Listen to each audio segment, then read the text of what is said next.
It is. I mean, I'm pretty good at that, but it is. As to learn people, what they are and who they are, and when will you have a grasp on that? Do you think? By the end of spring. By the end of spring. But I'm getting there. I am. I mean, I told every one of them when I first got here, my first day, we sat down and had a one-on-one meeting, and I said, the most important thing from now until spring ball starts, which was about 3 weeks, is I need you to come into my office every single day.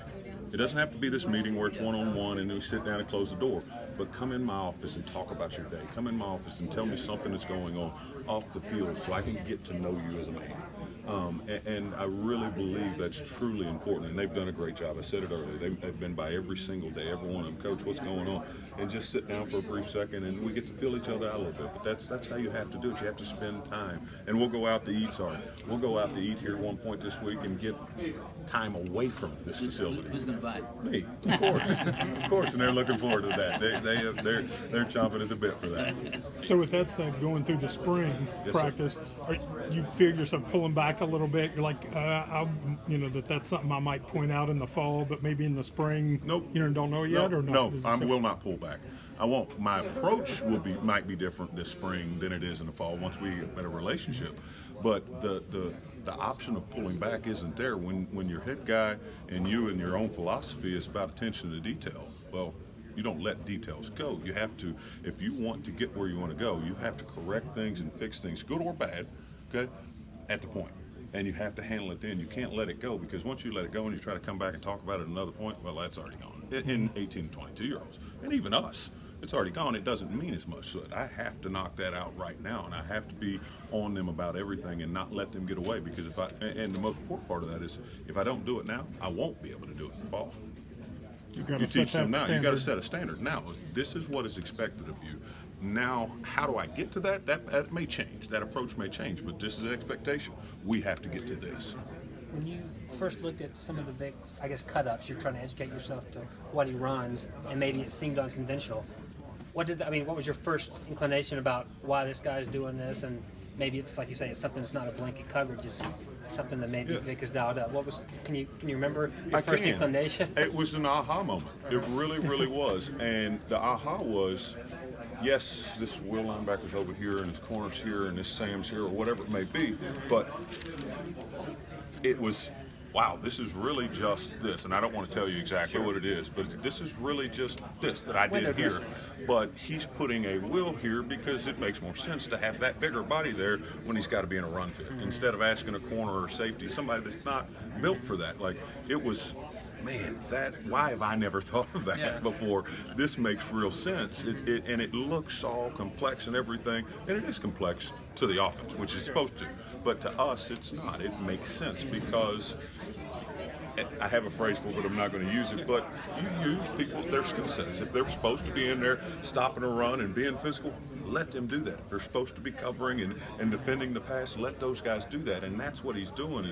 And you can hear, he says it all the time. And back in whatever day this was, I kept saying, why am I keep fighting this fight of making this small little guy try to get in an A-gap and fit some stuff? Well, let's just flip this thing around and let's let somebody do it. That's what they do. And it was just, okay, this isn't as unconventional as it thinks. It's just, how do I figure it out in my head of telling these young men where to get and how to do it. X-Ray still working it well? He is. I'm really excited about it. Yeah. Great young man. And I know there's the potential to maybe play Josh at Mike, but he has more athleticism if there's enough Will bodies to go around. Is that sort of the interchange? If we need to do that, we can, because he's very talented and can do a lot of things. Right now, we don't want to do that, but like I said, if need is there, right now we don't have a ton of Wills, like you said, and we need him out there because not one guy can do it all and play all 80 games in this league. But right now we want to keep those guys, and that's something we're kind of solidifying a little bit, is let guys really take shape in the positions they are instead of trying to dual train guys. But if we need to, we will. Okay. One more question about the different resources that you've experienced coming from lower level up to the MAC, and then now. Can you kind of walk me through what recruiting looked like there, or what a weight room looked like here versus feeding guys like you guys feed them here, and the things that go into being a coach too? Well, here's the thing: is the biggest difference between this level and some of the other places I've been is, I can honestly say, if a young man comes in here as 18 years old to West Virginia University, he has to try to be unsuccessful. He has every single resource to be successful that he wants. And that's not to say that the guys at those smaller levels don't have that resource, but it's just not as big of a resource. And yeah, it may be we're giving them a Subway sandwich or whatever instead of our unbelievable dining facility that we have in this building. So those things, the food and ability to have nutrition, the nutrition center in the weight room, and have 4 and 5 full-time guys in the weight room is unbelievable as compared to the amount of work that a strength coach at an FCS or Division II or Division III have to do. And then when you go to Division III, well, now the strength coach is a coach most of the time. Sure. And you dual responsibility in that aspect on coaching, which once you start doing that, you really aren't paying enough attention to one area that you should be. Now you're strung out all over different places. So those resources are awesome. And then in the recruiting aspect, man, we've got a team of people that, whereas in the past, I've got to go through and I've got to search and find these 21s, 22s, 23s at all these schools, and you all have the same areas. Doesn't matter what level of football you are, you have the same areas, but when you're at that smaller level, you're doing all of that on your own. I get here and I've got Trey and Brian and those guys that are, hey, coach, these are guys I think you need to take a look at. Now you go make your evaluation. Once you make your evaluation, now you can go on and pass it to the other guys and get it evaluated so much smoother and so much quicker. It really is unbelievable.